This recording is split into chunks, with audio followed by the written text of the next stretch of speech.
और educational purpose के लिए है। क्रिप्टो में इन्वेस्ट करने से पहले आप खुद एक बार रिसर्च कर लीजिए। नमस्ते, जिफी कॉइन में आप सबकी स्वागत है। अगर आप अभी तक हमारा चैनल को सब्सक्राइब नहीं किया तो अभी सब्सक्राइब कर दीजिए, क्योंकि क्रिप्टो करेंसी के बारे में अपडेट न्यूज आपको यहीं पर मिलने वाला है।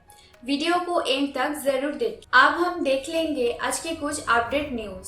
Q1 खत्म हो गया है, क्या बुलेट मार्केट फिर से लौट आया? Q1 के मोस्ट पार्ट अनइंस्पायरिंग था, लेकिन फिर भी बिटकॉइन का प्राइस अप हुए। जो हुआ है उसका ऊपर कैलेंडर ईयर क्वार्टर्स एक आर्टिफिशियल ब्रेक पॉइंट प्रोवाइड करता है। 2022 का फर्स्ट क्वार्टर वास्तव में क्रिप्टो मार्केट की गति को मध्यम से ज्यादा कुछ प्रदान नहीं करती थी, जब तक कि ये पूरा ओवर नहीं हो गया था। फरवरी से इस पिछले वीकेंड तक बिटकॉइन की कीमत $37,500 और $42,500 के बीच था। मैक्रो लैंडस्केप को देखने में सरप्राइजिंग था। रशिया में यूक्रेन ने हमला किया, फेड ने एटलीस्ट 6 रेट हाइक्स की, उसके साथ यूएस और ईयू रेगुलेशन, बहुत कुछ हो रहा था। पर और भी आश्चर्यजनक था, अगर हम उस समय पर बिटकॉइन का कीमत की तुलना की तो सब ठीक ठाक ही था। फरवरी 1 और मार्च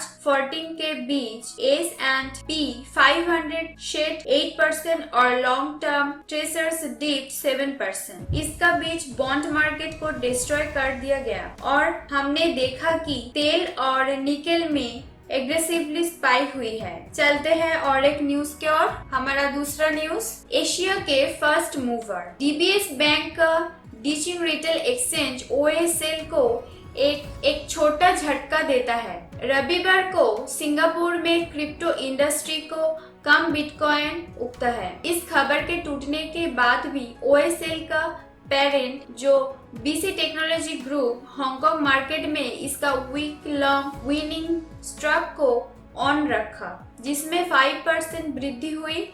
बिटकॉइन और एथर अप हुआ है प्राइसेस। बिटकॉइन और अन्य मेजर क्रिप्टोस अर्ली डिप्ट हो गए, लेकिन फिर से जमीन पर आ गए और रविवार को अंत में ऊपर पहुंच गए। DBS बैंक ने इसका रिटेल क्रिप्टो प्लान्स को अबंडन करने का डिसीजन लिया, क्योंकि ये प्लान OSL का पेरेंट BC टेक्नोलॉजी ग्रुप का स्टॉक प्राइस के ऊपर कोई इफेक्ट नहीं किया और सिंगापुर का क्रिप्टो इंडस्ट्री पर इसका कोई बड़ा प्रभाव होने की कोई संभावना नहीं है। अगला न्यूज, यह बताया गया है कि जिससे प्रो ट्रेडर्स मार्केट जब स्लाइड वेज में चलता है तब बिटकॉइन ऑप्शंस को कैसे यूज करें। BTC प्राइस माइट कंसोलिडेटिंग हो सकती है, ये शॉर्ट टर्म टॉप भी रीच कर सकता है, लेकिन ये प्रो ट्रेडर्स को उनके प्रॉफिट जनरेट करने में ऑप्शंस यूज करने से नहीं रोक सकता।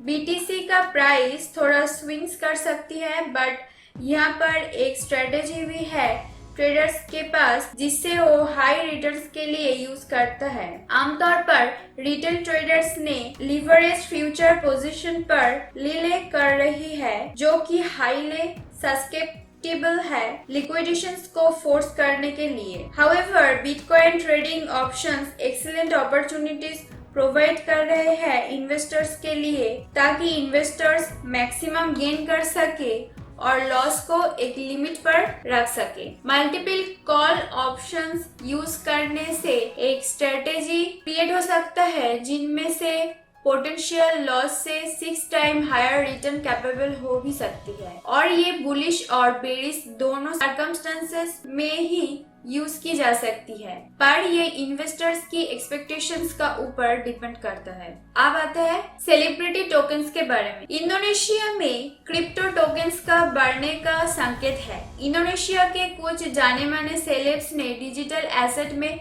इंटरेस्ट दिखाई है। इंडोनेशिया में क्रिप्टो करेंसी के इन्वेस्टमेंट 2020 से 2022 तक बहुत ग्रोथ की है, जिसमें इस देश की 4% आबादी ने क्रिप्टो में इन्वेस्ट किया है। इंडोनेशिया की commodity futures trading regulatory agency के अनुमान 2021 में क्रिप्टो लेन देन की मात्रा यहाँ पर $34 बिलियन से अधिक हो गए। इस ग्रोथ ने क्रिप्टो इन्वेस्ट के प्रति एक नया माइंडसेट का गठन की है, विशेष रूप से मेन स्ट्रीम मीडिया में। मेन स्ट्रीम ने क्रिप्टो करेंसी के बढ़ती अपील का एक उदाहरण है इंडोनेशिया के सेलिब्रिटीज और इन्फ्लुएंसर्स की पार्टिसिपेशन।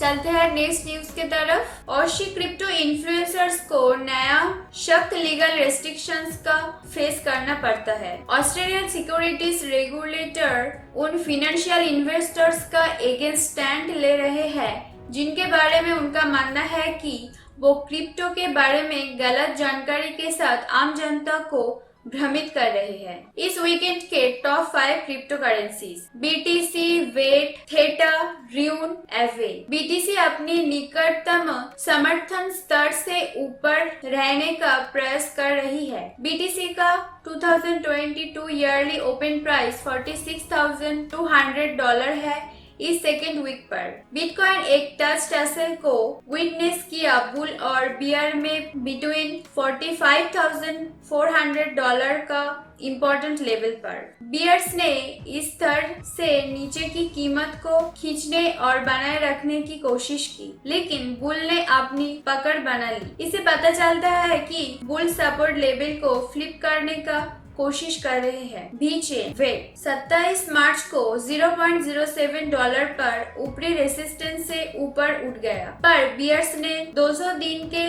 SMA को $0.09 से रिकवरी कर दिया। एक माइनर पॉजिटिव बात यह है कि बुल्स ने कीमत की $0.07 की ब्रेकआउट लेवल से नीचे गिरने की अनुमति नहीं दी है। थेटा नेटवर्क थेटा पिछले कई महीनों से $2.50 और $4.40 के बीच की सीमा में है। बुल ने कीमत के ऊपरी प्रतिरोध से ऊपर धकेलने का प्रयास किया, लेकिन सफल नहीं हुए। इससे पता चलता है कि बियर रूप से लेवल को डिफेंड करना जारी रखा है। थर्ड चेन र्यून कई महीनों से एक लार्ज डिसेंडिंग ट्रायंगल पैटर्न में ट्रेडिंग कर रहा है। पिछले कुछ दिनों की शार्प रैली ने कीमत की ट्रायंगल लाइन को डाउन ट्रेड लाइन पर धकेल दिया, जहां बियर एक मजबूत प्रतिरोध बढ़ा रहा है। एवे 29 मार्च को डाउन ट्रेड लाइन से बाहर निकल गया, जो प्रवृत्ति में संभावित बदलाव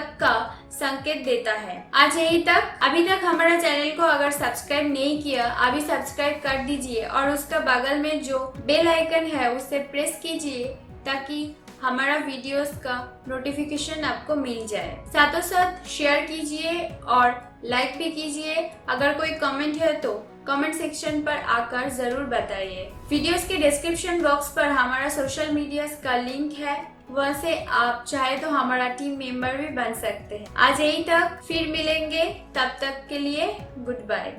थैंक यू।